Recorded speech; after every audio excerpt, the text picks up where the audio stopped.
Cordial saludo, mi nombre es Georgette Tamara Contreras Parra y voy a hablar sobre los comentarios al artículo 3 común. La inclusión del artículo 3 se destaca por el acuerdo al que llegaron los estados por primera vez de regular en un marco jurídico internacional lo que describieron como un conflicto armado que no sea de índole internacional. El artículo 3 común fue una de las primeras disposiciones del derecho internacional que abordó los asuntos internos de los estados y está presente en los cuatro convenios de Ginebra.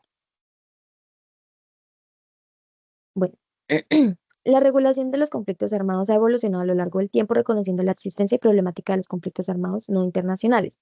El artículo 3 de los convenios de Ginebra surge como un marco fundamental para estos conflictos, pero su desarrollo es el resultado de años de debates y acuerdos internacionales.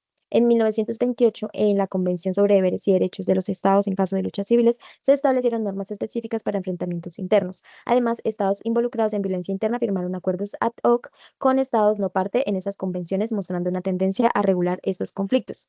En el siglo XIX se desarrolló el concepto de reconocimiento de beligerancia que permitía aplicar ciertas normas de derecho internacional en conflictos entre estados. Estas normas incluían particularmente el derecho de neutralidad que regula las relaciones entre estados beligerantes y neutrales.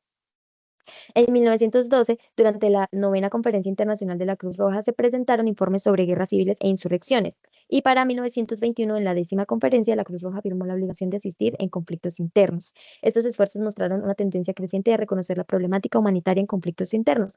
El CICR empezó a abordar con mayor intensidad los conflictos armados no internacionales, particularmente en guerras como la de España y Grecia. Para 1946, se realizó una conferencia preliminar para revisar los convenios existentes y los problemas derivados de estos conflictos y se adoptó un enfoque innovador que consiste en que, en caso de conflicto interno, el convenio sería aplicable a todas las partes, salvo manifestación expresa de no cumplimiento por alguna de ellas, confiando en la buena fe.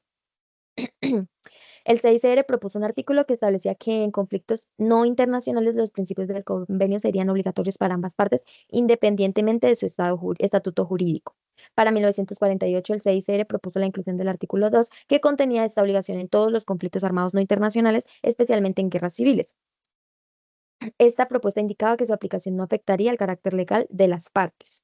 La condición de que ambas partes debían cumplirla siempre que la otra también cumpliera fue un objeto de debate y para enero de 1949 se recomendó eliminar esta condición para ampliar la aplicabilidad.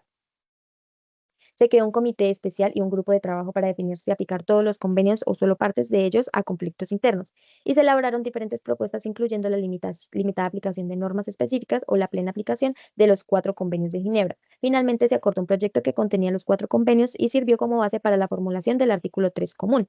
La Asamblea Plenaria adoptó la propuesta con una mayoría de votos que fueron 34 a favor y 12 en contra. El artículo 3 común, incluido en los cuatro convenios de Ginebra estableció un marco mínimo de protección en conflictos armados no internacionales y a partir de esta decisión se consolidó un régimen humanitario que regula los conflictos internos, promoviendo la protección de las personas en estos escenarios. En este caso seleccioné los siguientes tres. El primero dice que una situación de violencia que traspasa el umbral de un conflicto armado que no sea de índole internacional es una situación en la que las partes organizadas se enfrentan unas a otras con violencia que tiene cierto grado de intensidad. Es una determinación basada en los hechos. En el conflicto armado interno de Colombia ha sido reconocido como un conflicto armado no internacional desde 1960. Esto se debe a la llegada de grupos insurgentes como las FARC y el ELN que han enfrentado al Estado colombiano con violencia organizada y han tenido un gran impacto en la población civil. La naturaleza organizada y la violencia sostenida indican que es un conflicto que se califica como conflicto armado no internacional y como lo reconoce la jurisprudencia y los informes de la Corte Constitucional. Un ejemplo de estos puede ser las disputas actuales que se han presentado en el Catatumbo, que han generado el desplazamiento de civiles de su territorio. El segundo es, si una situación de violencia llega a ser un conflicto armado sin carácter internacional, la aplicabilidad del artículo 3 común y de otras disposiciones del derecho humanitario aplicables en conflictos armados no internacionales garantiza que las partes en este conflicto tienen la obligación jurídica internacional de conferir determinadas protecciones fundamentales a las víctimas del conflicto y de respetar las normas sobre la conducción de las hostilidades y lo que es muy importante, el derecho humanitario vincula a todas las partes en conflicto, tanto estatales como no estatales. En este punto, la Corte Constitucional de Colombia ha reafirmado en varias ocasiones el carácter del conflicto del país como conflicto armado no internacional y ha ordenado el cumplimiento de normas de derecho humanitario. Por ejemplo, el Estado ha sido supervisado para garantizar que las acciones militares respeten el principio de protección a la población civil y a los combatientes fuera de combate. Un ejemplo de estos fue como el año pasado, es decir, el 2024, el 6R participó en una operación humanitaria en el Cauca que se basó en la recolección y entrega de cuerpos de víctimas fallecidas a sus familias respetando su dignidad. Por último, tenemos que no existe una autoridad central prevista por el derecho internacional para identificar o calificar una situación como un conflicto armado. Los estados y las partes en un conflicto deben determinar el marco jurídico aplicable a la conducción de sus operaciones militares.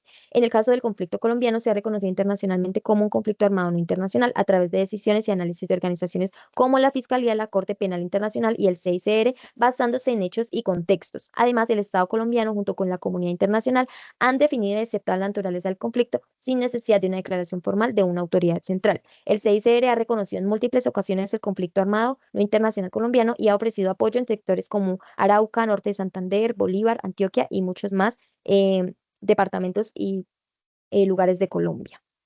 Esto es todo. Muchas gracias.